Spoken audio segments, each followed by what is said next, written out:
Oh, hey guys, Penny News here. I just want to make a quick video and let everybody know what happened to me out in Marlborough, Massachusetts. I know that Ohio Guardian had come out to help me do an audit there, and it was really nice that he was able to fly out and take his time out of his busy schedule. So I want a special shout out to him first of all for helping me out.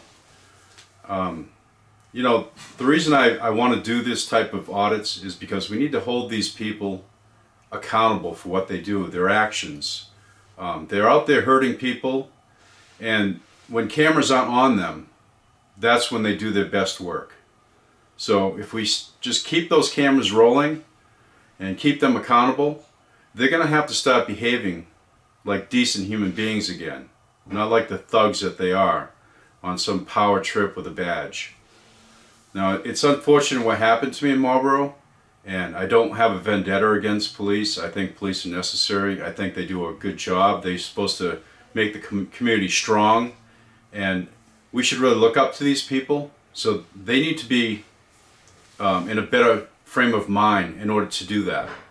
I don't think they're getting proper training. I think they're coming out of the academy with military-style training, and they want to use their power and their force and show people who's boss and things like that. So I think that we need to rope it in, go to our communities, make sure that they're following the laws, make sure they know the laws, and if they don't, we need to train them and make them understand that, you know, we're not bad people and we're not against them, and that should be the other way around too. They shouldn't feel as though we're against them. So, as you can see from a lot of my videos, I'm very calm, I'm cool. I just want them to be friendly. I want them to interact with us properly. And if they don't, I want to call them out on it. I want them to be have somebody call up the station and let them know that they're not doing the right thing. So, I think going forward, you know, if everybody would stop like really swearing and stuff like that, it'd be nice. I know sometimes it's unavoidable. You just kind of snap, and it's a reaction thing because they're being such tyrants, and sometimes that's the only way you can get their attention. So really just try to cut it back a little bit. It would be nice. I'd like to see that. Make the interactions really good. I know News Now Houston's really good at that. He's very polite and to the point, but he still stands on his rights. So I think, without further ado, I want to get back to what happened to me in Marlborough, Massachusetts. The police there came out to the scene. He radioed in that somebody was sleeping in a car, which was me, and I was in a Honey Farms parking lot.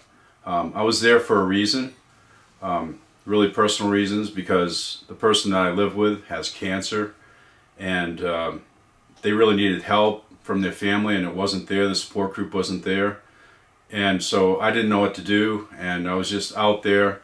I fell asleep in my car, but I don't want to get too deep into why I was there, but I was there because of that. So when he knocked on my window, I woke up, and he had the flashlight in my face, of course, and I was blinding. Needless to say, after you wake up, your eyes need to adjust, and the first thing you see is that blinding light of a policeman's flashlight. You know it's a cop. So right away, I'm trying to block the light so I can see who it is outside my car. Then I can hear him saying, roll down the window. So, well, the keys weren't in the ignition, so I had to grab them from the console. So I put my hands where he could see them, and I said, look, I'm just gonna grab my keys from the console just to let him know. And I reached down slowly, I grabbed the key, I showed it to him, and I put it into the ignition. Okay, and I just turned it into accessory, and I rolled my window down. Well, he then proceeded to ask me, have you ever been arrested? That was the first thing out of his mouth. Don't know why he needs to know all this information about me right away. I was just sleeping in my car, right? First thing should have been, are you okay, sir? Do you need any help? That would have been the appropriate thing to do. But instead he wanted to be the thug and start getting in my face and being aggressive with me right away. And I just said in a calm voice, like I normally do, I said, respectfully, sir, I don't have to answer that question. And he just, you could see him get taken back by, what do you mean you're not going to answer my question? And then he said, are you on parole and stuff like that. So it was only a couple of questions. I just respectfully declined him twice on his questions. Well, he took a huge step back. He puts his hand on his gun, okay, and he says, get out of the car, you're under arrest, okay? Now, I didn't know what to think of this. I'm like, why am I under arrest? So I said, for what? What am I under arrest for? And he says, for disorderly conduct. I says, okay, I don't know how that could be possibly disorderly conduct. You know, I was just answering, I wasn't answering his question, and he was just mad at me. So at that time, another guy that had come to the scene at the same time was standing outside my car door. And I knew he was probably going to grab me first. All right, so I opened my door and I got out slowly with my hands in sight, and I started to put my hands behind my back because I thought the guy on the left who was standing by my door when I got out was going to cuff me. So I was very peacefully, I wasn't doing any, you know, quick actions. I know I just had to be careful, you know. And so when he grabbed me by my left arm, he grabbed me around here, and he kind of forcibly, as I was saying, I thought he was just gonna, you know, push my hand behind my back, but he didn't. He shoved me forward real fast, and then Officer Bradley, okay, Graham was the one holding my arm. He starts yelling, "Stop resisting!" And I was like, resisting? You know, and then all of a sudden, all I knew is they were both taking me down. I said, I'm not, and they just slammed me face first into the hard tar pavement of the parking lot. I had no way of bracing my fall. My hands were back. So my head hit, and then I skidded forward, I'm sure, because of the skin that came off my head, okay? And I'm going to show you a picture of what I looked like, and they called this a little scratch, by the way. Alright, so right away I kind of blacked out for a second because they hit me so hard into the pavement. And then they just continued to crush my face into the pavement. With he put his knee on the back of my neck, and my glasses were getting crushed into my face. Okay. And I was starting to just scream in pain so loud that I woke a guy up that lived in the neighborhood. And he called 911 and said, hey, you know, you got some guy, some kid on the ground or whatever, and, you know, he woke me up, and what's going on over there? So, I mean, it was enough pain that I woke people up in the neighborhood. Alright, so after they, you know, got me cuffed and everything, they stood me up. They had one guy behind me, he was holding the cuffs, and I had my hands, he had his hand between the cuffs. And one of the guys started going up and down my leg, and when he came up, he slammed hard up into my crotch, and it hit me so hard that I lurched forward, and I kind of winced in pain. And then the guy who was behind me, I don't know who it was, I couldn't see him, he yanked up full force, pulling my arm straight back. He sprained my right wrist. Okay, that's how hard he yanked up on me. Okay. At that point, I might have swore, I don't know. I mean, it could have slipped out, but he then sat me down on the ground, and they had to call the medics because I was bleeding all over my face. And as soon as the medics came, there was a lady that was tending to my wound on my head and everything. And I begged her, I said, please, and I tried to be quiet so they couldn't hear what I was saying. I said, please don't let them hurt me anymore, they're hurting me. And then the guy kind of overheard me talking to her, and he came running over. He said, he's fine, he's coming with us. And she just, like, you know, in fear for whatever, her job or something, she just said, okay, he's fine, you know. Okay, you're cleared by the paramedics, and he throws me in the back of the cruiser. Well, I could see him, you know, even though I said, you know, I'm not giving you permission to go in my car and stuff like that. They just laughed at me. They thought it was a big joke. They were taking stuff out of my car while I was on the ground before that, and you know, putting it in my face. Like they had my Leatherman, my multi-tool I use for stripping wires and stuff. They put it in my face and, what's this? What's this? And I just said, I plead the fifth. I'm going to invoke my Fifth Amendment right. I'm not going to talk to you people unless I have a lawyer. And that sort of thing. And they were getting madder and madder. So they started throwing all my stuff around the car. They tore it up. And, you know, all the stuff in the glove box, whatever, was just tossed all around the car. Total disrespect of all of my things in my car. So, you know, after they took me down to the station and they got me out of the car, they took my photographs and stuff, and then they put me in the cell. And he came over. He said to me, I think it was one of the people on the staff. I forget which one came to me first. And he says, "Are you ready to give your statement?" And I said, "I am not going to give you a statement unless I have a lawyer present." And I said, "I need to go to the hospital immediately. My head is on fire. There's something wrong. I need medical attention." And he kept refusing to give me medical treatment. He says, "Well, fine, if you're not going to give your statement." He closed the door. He just slammed the door. And they didn't give me any blankets. They didn't give me anything. They didn't give me water the whole time I was in there. He kept coming back. He came back like three times altogether. And he would ask the same thing, "Are you ready to give your statement?" And I said, "I am not going to speak to you without a lawyer," every single time. And I also demanded that he take me to the hospital. They refused every single time, even though I was in such pain. And in the morning, they came over and they just tossed a bag of McDonald's in on the floor like some dog. You know, they didn't even come in and, you know, see if I was all right. They just opened the door real quick, threw the bag on the floor, and slammed the door again. I mean, it's just total disrespect of human life. You know, these people treat you like a dog in there, and it's sickening when you see how they treat people who have done nothing wrong, absolutely nothing wrong.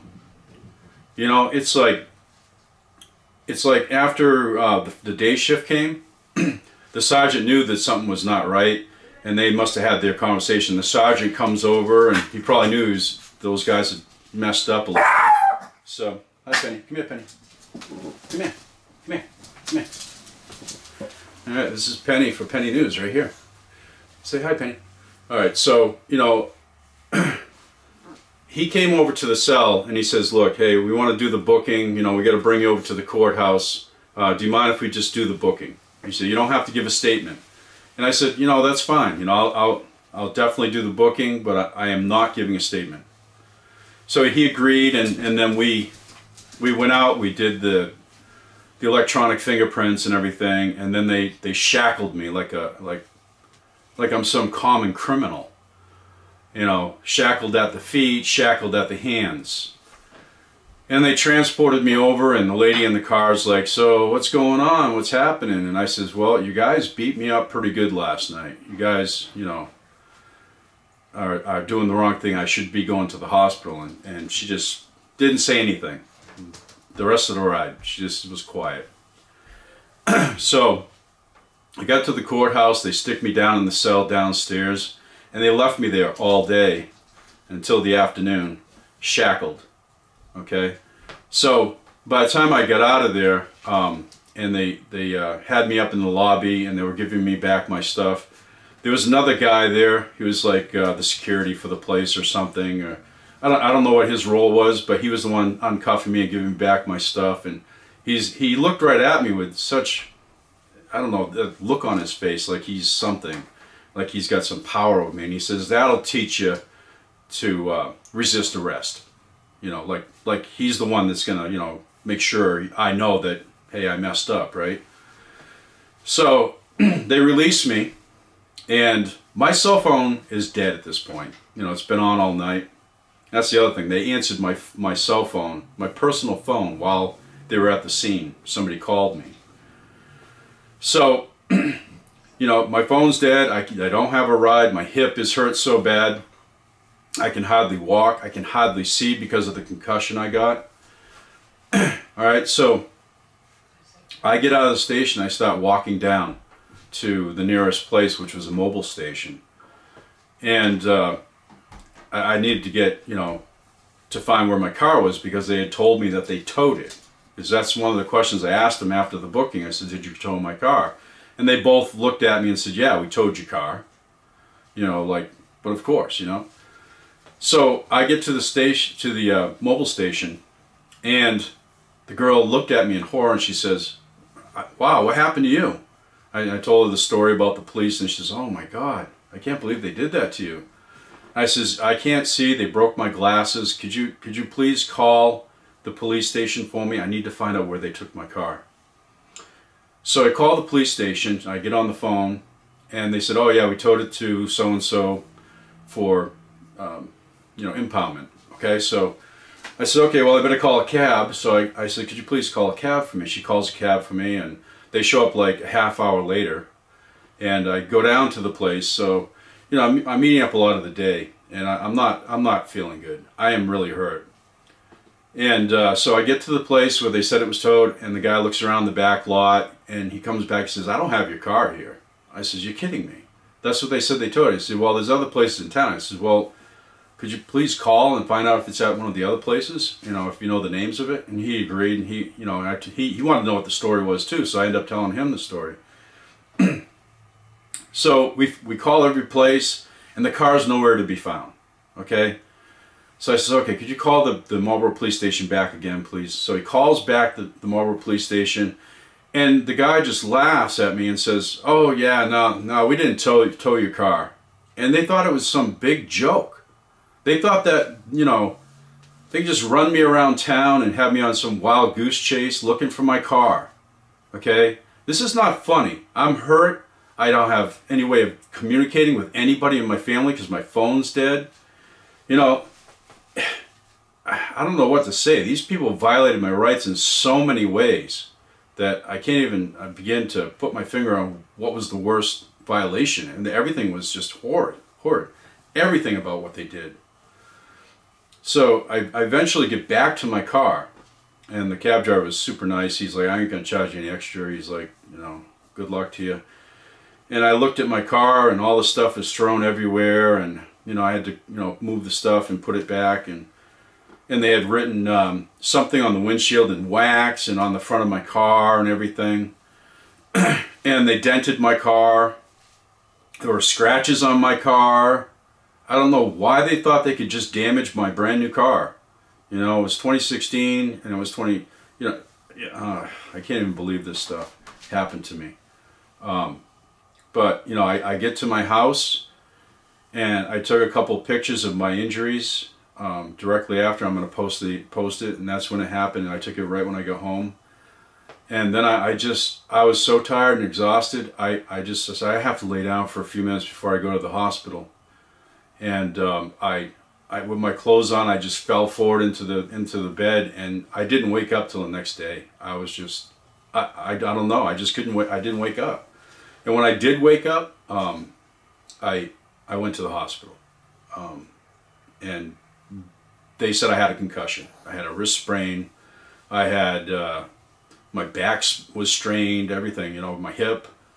Had a lot of cuts and scrapes and stuff on my arms and my fingers. I still had dry blood on my hand. Yeah, it was just a horrible experience. And you know, these guys aren't accountable. You know, I end up spending $8,000 for a lawyer. I had to go to several court dates and miss work, and I had to go on short-term disability for 6 weeks with my concussion. Went to a neurologist, had to pay for that, and I mean, it goes on, you know. And then I had to go to therapy for quite a while because of all the stress and PTSD that I had. So, I mean, I don't know what to say, but these guys need to be called. They need to be, let everybody know that, hey, we can't do this to this guy. I mean, if it happens to me, it's going to happen to other people. That's why I want to get out there and interact and help cure the problem, rather than try to, you know, go take vengeance on these people. I didn't even file a complaint or anything, but it's not like I want vengeance, but I want things to get better for other people.